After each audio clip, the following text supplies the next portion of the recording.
Hi all, welcome to Vijayamala சக்கரவர்த்தி channel. இன்றைக்கு உண்டான லன்ச் மெனு என்ன அப்படின்றத நம்ம கிச்சனுக்குள்ளே போய் பார்க்கலாம். நான்ஸ்டாப்பாக மழை பெய்யறது, கிச்சனே ரொம்ப இருட்டாக இருக்குது. இப்போ தான் கடைக்கு போயிட்டு வந்தேன். ஸோ வாங்கிட்டு வந்த காயெல்லாம் இதெல்லாம் தான் வாங்கிட்டு வந்திருக்கேன். ஸோ பருப்பை நினச்சின்னு இருக்கேன், துவரம் பருப்பு. ஸோ இன்றைக்கி கொஞ்சம் அப்பாக்கோசரம் மெடிசினல் வேல்யூவாக தான் இருக்க போகிறது குழம்பு இதெல்லாமே.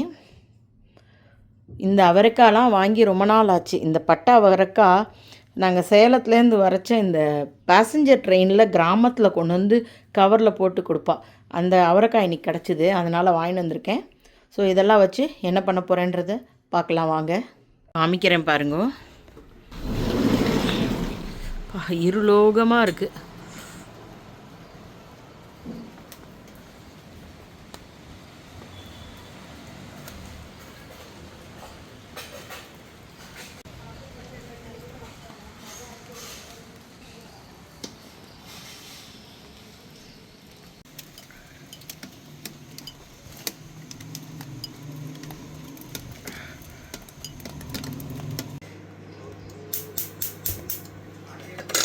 ஃபஸ்ட்டு சாதத்தை வச்சிடலாம். ஒரு வேளை பசின்னு கேட்டால் டக்குன்னு எதையாவது ஒன்று போட்டு கொடுக்கறதுக்கு ப்ரெஷர் அடங்கணும். ஸோ ஃபஸ்ட்டு சாதத்தை வச்சிடலாம்.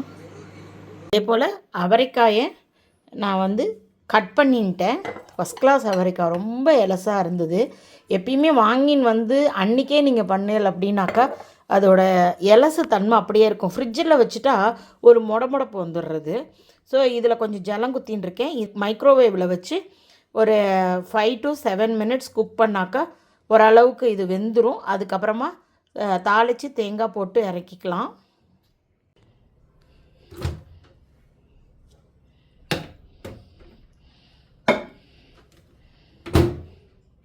காத்தால் பால் பொங்கி எடுத்து க்ளீன் பண்ணணும்.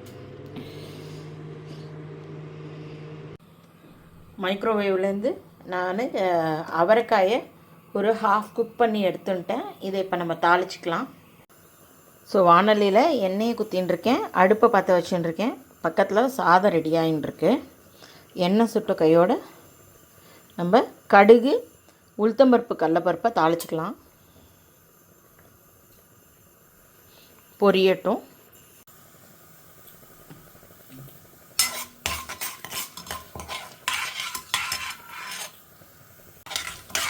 கடுகு பொரிஞ்செடுத்தோ, பருப்பெல்லாம் செவக்க ஆரம்பிச்சிருக்கு.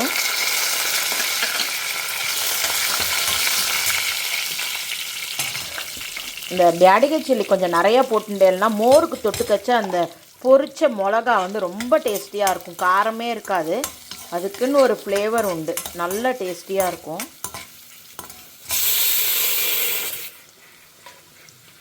இப்போ நம்ம காயை ஆட் பண்ணிக்கலாம். ஜலத்தை வடிச்சுட்டேன்.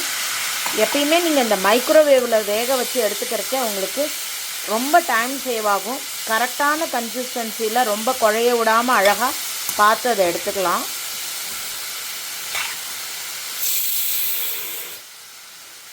இதுக்குண்டான உப்பை போட்டுடலாம். ஒரு 3/4 டீஸ்பூன் உப்பு போட்டிருப்பேன், அவ்வளோதான். 3/4 டீஸ்பூன்னா சின்ன டீஸ்பூனால் 3/4 டீஸ்பூன் உப்பு இதில் கொஞ்சம் வரைச்சிட்டோம். இப்போ நல்லாவே உப்பு அந்த காயில் உரைச்சிடுத்து இதுக்குண்டான தேங்காயை ஆட் பண்ணிடுறோம்.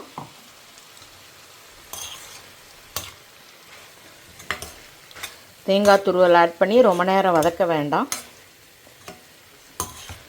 நீங்கள் ரொம்ப சூடான ஊரில் இந்த சென்னை மாதிரிலாம் இருந்தேன் அப்படின்னாக்கா கொஞ்சம் நேரம் வதக்கிக்கோங்க, இல்லைன்னா கெட்டு போயிடும். எங்கள் பெங்களூர்லலாம் அவ்வளோ தூரம் சீக்கிரமாக சாமான்கள்லாம் கெட்டு போகிறதில்ல, பிகாஸ் ஆஃப் கிளைமேட்டு. ஸோ நான் ரொம்ப வதக்க மாட்டேன். வதக்கினா தேங்காயில் உள்ள அந்த எண்ணெய் பிரிய ஆரம்பிச்சதுன்னா ஃபைபர் அப்படியே கொலஸ்ட்ராலாக மாறும். ஸோ அதனால் தேங்காய் ரொம்ப ரொம்ப நல்லது. சுகர் பேஷண்ட் கூட சாப்பிட்லாம். கம்ப்ளீட் நார்ச்சத்து தான் அதில் இருக்குது. ரொம்ப வதக்க தான் அது குணம் மாற ஆரம்பிக்கிறது. ஸோ லேசாக வதக்கிக்கலாம். வதக்கிட்டோம் அப்படின்னாக்கா நமக்கு தேங்காய் போட்ட அவரைக்காய் காய் ரெடி ஆகிடும். காய் ரெடி ஆகிடுத்து. நான் இப்போ அடுப்பை ஆஃப் பண்ணிவிடுறேன். இந்த ஜாப்பனீஸ் பவுல்ஸ் மீஷோஸில் வாங்கினேன். இதை கூட நான் ஷார்ட்ஸில் போட்டிருக்கேன். இது ரொம்ப ரொம்ப ரொம்ப குவாலிட்டி ரொம்ப நல்லாயிருக்கு. கண்டிப்பாக யாருக்காவது இன்ட்ரெஸ்ட் இருக்கிறவா இது வந்து ஆன்லைன் பேமெண்ட் பண்ணாக்க 770 rupees 4 பவுல்ஸ் வருது. இவ்வளோ பெரிய சைஸ் பவுல் அப்ராக்சிமேட்லி 200 rupeesக்கே கம்மியாக தான் வருது. It's really worth, microwavable. So நான் இப்போ இந்த காயை இதில் ட்ரான்ஸ்ஃபர் பண்ணிக்கிறேன். என் பொண்ணு இருந்தானா இம்மீடியட்டாக ராமன் பண்ணி சாப்பிட்லான்னு ஆரம்பிச்சிருவாள் இந்த பவுலில். அவள் காலையிலேயே நான் வீடியோவில் காமிச்சேன் இது வாங்கியிருக்கேன் அப்படின்ட்டு. She is so happy. அம்மா ராமன் பண்ணி சாப்பிட்டா சூப்பராக இருக்குமே சாப்ஸ்டிக்ஸ் வச்சு சாப்பிட்றச்சு அப்படின்ட்டுன்னு. பிகாஸ் அந்த ஷேப்பே பாருங்களேன் எப்படி இருக்குது, ஹோட்டல்ஸில் கொடுக்குற மாதிரி. நான் இந்த பவுலில் ட்ரான்ஸ்ஃபர் பண்ணிட்டுறேன். நமக்கு காய் ரெடி. எவ்வளோ அழகாக இருக்குல்ல. ஒன் மோர் திங், நான் இதில் ப்ராடக்ட் ப்ரமோஷன்லாம் எதுவும் பண்ணலை. நான் பே பண்ணி வாங்கினது தான். நன்னா இருக்குது, யாருக்காவது வேணும்னா வாங்கிக்கோங்கோ அப்படின்ற ஒரு நல்ல எண்ணத்தில் தான் சொல்கிறேனே தவிர எனக்கு எந்த ப்ரமோஷனோ எனக்கு பணமோ அதிலலாம் கிடைக்காது. நான் காசு கொடுத்து வாங்கின பவுல் அது. கார்லிக் தொக்கு தான் பண்ணி வச்சுக்க போகிறேன். இதை வந்து நீங்கள் கிளாஸ் கண்டெய்னர் இல்லைனா செராமிக்லலாம் வந்து போட்டு ஒரு 10 to 15 days வச்சுக்கலாம். நல்லா கொதிக்க விட்டு கெட்டியாக புளிக்காய்ச்சல் மாதிரி தொக்கு மாதிரி இப்போ கன்சிஸ்டன்சியில் பண்ணிட்டேன்னாக்கா சாதத்துலேயும் பிசைஞ்சு சாப்பிட்லாம், ட்ராவலுக்கு எடுத்துன்னு போகலாம், இட்லி தோசைக்கெலாம் தொட்டுக்கலாம்.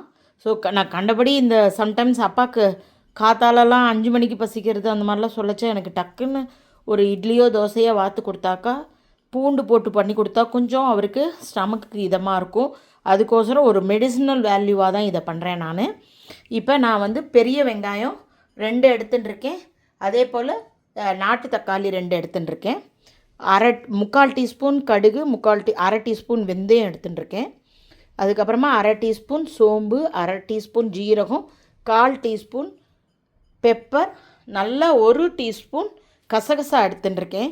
சம்டைம்ஸ் நீங்கள் இந்த கசகசாலாம் போட்டு பண்ணச்சா நல்லா தூக்கம் வரும். ராத்திரியில் அவர் தூங்கவே மாட்டேங்கிறார். ஸோ அதனால் கசகசாலாம் கொஞ்சம் சாப்பாட்டில் சேர்த்துட்டா கொஞ்சம் தூக்கம் வரும். ஸோ நேச்சுரலாக கொடுக்கலாம். ஸ்லீப்பிங் டேப்லெட்ஸ் எல்லாம் கொடுத்து சைடு எஃபெக்ட் பண்ணுறதுக்கு கசகசாலாம் உங்களுக்கு நல்ல தூக்கத்தை வரக்கூடியது. அதே போல் புளி வந்து ஒரு சின்ன லெமன் சைஸ்க்கு நினச்சின்னு இருக்கேன். பியாடிகை சில்லி, கருவேப்பிலை, குழம்பு பொடி எடுத்துட்டுருக்கேன். கார்லிக் வந்து ஒரு இந்த மாதிரி மலைப்பூண்டு ஒரு 3 பூண்டு எடுத்துட்டுருக்கேன், உரிச்சி எடுத்துட்டுருக்கேன். ஸோ இதெல்லாம் வச்சு இப்போ எப்படி பண்ணுறதுன்னு பார்க்கலாம். உப்பு, மஞ்சப்பொடி, பெருங்காயெல்லாம் பண்ணுறச்ச ஆட் பண்ணிக்கிறேன். எண்ணெய் சுட ஆரம்பிச்சுடுத்து இதில் ஒரு 3/4 டீஸ்பூன் சோம்பு போட்டிருக்கேன், 1/2 டீஸ்பூன் ஜீரகம், 1/4 டீஸ்பூன் மிளகு, நல்லா 1 டீஸ்பூன் கசகசா கொஞ்சம் பொரியட்டும். அது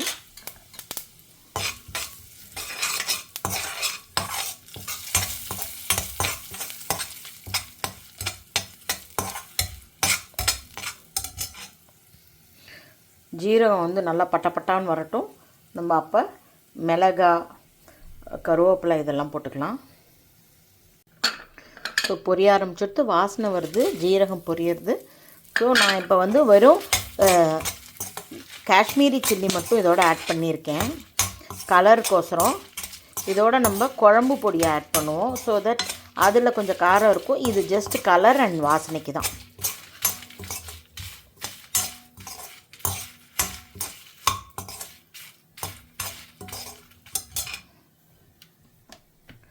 இப்போ இதோட வெங்காயத்தை ஆட் பண்ணிக்கலாம். ஃபஸ்ட்டு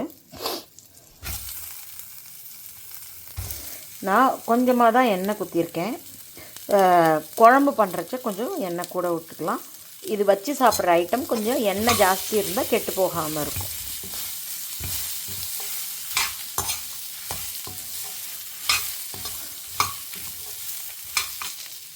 கொஞ்சம் நேரம் இது வதங்கட்டும், அப்புறம் தக்காளி ஆட் பண்ணிக்கலாம். நல்லா 1 டீஸ்பூன் கல்லுப்பு போட்டிருக்கேன். வெங்காயத்தோடு போட்டாக்கா வெங்காயம் சீக்கிரம் வதங்கும்.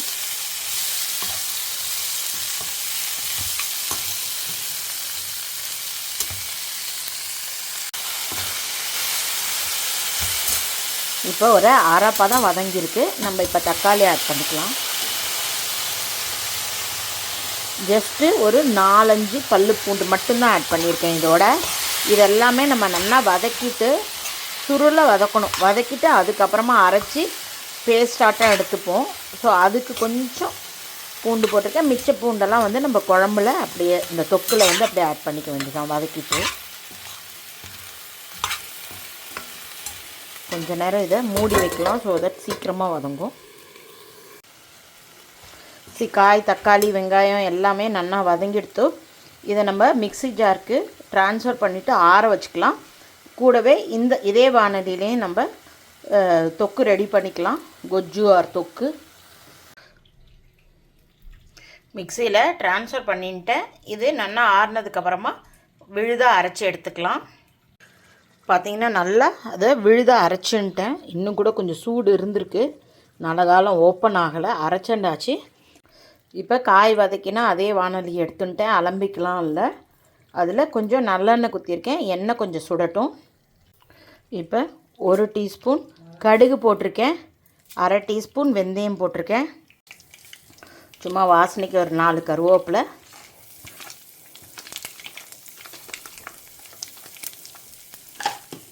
பெருங்காயம். நான் பூண்டை வந்து ஃபுல் பெரிய நாட்டு பூண்டுன்றதுனால பெருசு பெருசாக இருந்தது. அதை நான் கீறின்னு இருக்கேன். உங்களுக்கு வேணும்னாக்கா நீங்கள் அப்படியே போட்டுக்கோங்க. இது மருந்தாக நான் பண்ணுற ஒரு விஷயம். இதை நம்ம டப்பாவில் போட்டு வச்சுட்டு ஸ்டோரேஜ் கண்டெய்னரில் போட்டுன்ட்டு ஒரு வாரம் 10 நாளைக்கு கூட நீங்கள் தாராளமாக வச்சுக்கலாம். ஃப்ரிட்ஜில் வச்சா 15 நாள் கூட யூஸ் பண்ணலாம். ட்ராவலுக்கு எடுத்துன்னு போகிறதுக்கு நல்லாயிருக்கும். எவ்வளோக்கு எவ்வளோ அது எண்ணெயில் பொரியறதோ அவ்வளோக்கு அவ்வளோ அதுலேருந்து ஜூஸ் வந்து வெளியில் வரும். வயிற்றுக்கு நல்ல எஃபெக்டிவாக இருக்கும். இப்போ ஓரளவுக்கு பூண்டு வந்து பொரிய ஆரம்பிச்சிருக்கு. நான் கடுகு, வெந்தயம், மஞ்சப்பொடியை வந்து வறுத்து பொடி பண்ணிட்டேன் இல்லையா, அதை போட்டிருக்கேன். அது போட்ட உடனே நல்ல வாசனை மணமாக இருக்கும்.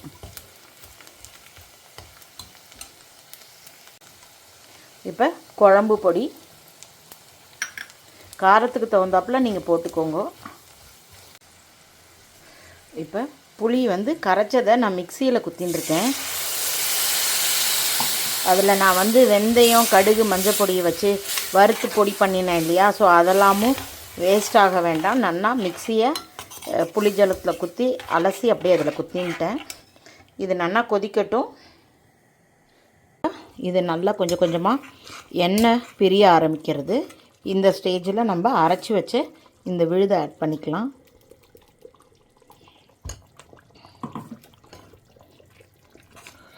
நிறைய தண்ணி ஆட் பண்ணாமல் இருந்தால் சீக்கிரமாக வற்றும், இல்லைன்னா கொஞ்சம் டைம் எடுக்கும்.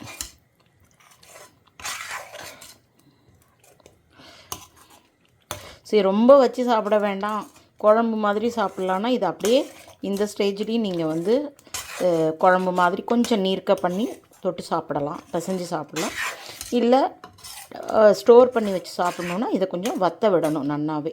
இன்னும் இதில் வெல்லம் ஆட் பண்ணணும். ஸோ இப்போ கொஞ்சம் கொஞ்சமாக எண்ணெய் பிரிஞ்சு வர ஆரம்பிச்சுடுத்து. இதுக்குண்டான வெல்லம் கொஞ்சம் போட்டுக்கலாம். நான் திக்காக புளி போட்டிருக்கேன் இல்லையா, அதனால் கொஞ்சம் வெல்லம் போட்டால் தான் டேஸ்ட்டு காம்பன்சேட் ஆகும். இல்லைன்னா ரொம்ப புளிப்பு ஜாஸ்தியாக தெரியும். சரி, நல்லா தொக்கு திரண்டு வருது பாருங்கோ. இன்னும் கூட ஒரு 5லேருந்து 7 நிமிஷம் வந்ததுன்னா இன்னும் கொஞ்சம் வற்ற ஆரம்பிக்கும். சரி, நல்லா சுருளை வந்துடுத்து. பார்த்தேன்னாக்கா அப்படியே இந்த பாத்திரத்துலேயே ஒட்டாத மாதிரியான கன்சிஸ்டன்சி. அப்போ தான் நமக்கு பிசைஞ்சு சாப்பிட்றச்ச கன்வீனியண்ட்டாக இருக்கும். தொட்டு சாப்பிட்றதுக்கு ரொம்ப இதுவாக போக வேண்டாம். ஆல்ரெடி அதில் எண்ணெய் இருக்குது. இந்த சூட்டு பாத்திரத்துலேயே ஒரு 5 மினிட்ஸ் ஆஃப் பண்ணி வச்சுட்டு அதுக்கப்புறமா நம்ம இந்த பவுலில் ட்ரான்ஸ்ஃபர் பண்ணிட்டுடலாம். நமக்கு இப்போ பூண்டு தொக்கு வந்து ஆல்மோஸ்ட் ரெடி ஆகிடுத்து. செம்ம எம்மியாக இருக்குது இல்லையா, செம்மையாக இருக்குது. நான் வெறும் பருப்பு உருண்டை மட்டும் பண்ண போகிறேன், ஜஸ்ட்டு தொட்டு சாப்பிட்ற மாதிரி.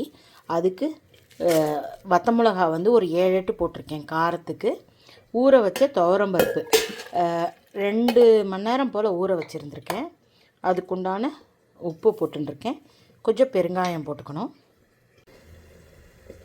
ஒரு 85% இதை கரக்கரான்னு அரைச்சி எடுத்துட்டுருக்கேன். இப்போ இட்லி தட்டியில் எண்ணெயை தடவிட்டுருக்கேன். இதை உருண்டை பிடிச்சி இதில் வச்சிடலாம். இதை தட்டில் அரேஞ்ச் பண்ணிட்டாச்சு. இதை இப்போ நம்ம ஸ்டீம் குக் பண்ணி எடுத்துக்கலாம். இட்லி குக்கரில் வச்சிடலாம்.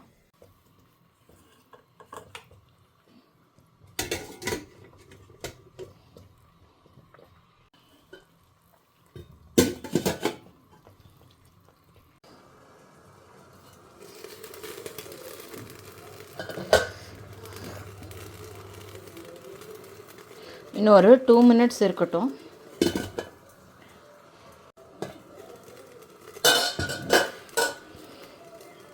சரி, நல்லா கரெக்டாக வந்துடுத்து. இதை நான் இப்போ சுவிட்ச் ஆஃப் பண்ணி விட்றேன். ஒரு 2 மினிட்ஸ் கழித்து இதை அப்படியே ஜஸ்ட்டு தொட்டு தான் சாப்பிட போகிறேன். மீந்ததுன்னா நாளைக்கு வெறும் குழம்பு பண்ணி அதை இதில் போட்டுடலாம். இன்றைக்கி நான் ஜஸ்ட்டு தொட்டு சாப்பிடணும் போல் எனக்கு ஏதோ ஒரு ஃபீலிங், அதனால் இதை பண்ணினேன். இன்றைக்கி உண்டான லஞ்ச் மெனு ரெடியாக எடுத்து இன்றைக்கி சாதம். இன்றைக்கி பண்ணியிருக்கிறது வந்து பூண்டு தொக்கு மாதிரி பண்ணியிருக்கேன். தொட்டுக்கிறதுக்கு பருப்பு உருண்டை. இதை நாளைக்கு நம்ம குழம்புலையும் போடலாம். மீந்ததுன்னா வேறு ஏதாவது ஒரு காய்க்கு பருப்பு உசிலி மாதிரி ஆட் பண்ணிக்கலாம். அப்புறமா நாட்டு அவரைக்காய் போட்டு தேங்காய் போட்ட காய், நெய், தயிர். ஸோ இன்றைக்கு உண்டான லஞ்ச் மெனு இவ்வளோ தான். Hope you are all enjoying my video. If you like it, please like and subscribe my channel. Thank you for watching. Bye bye all.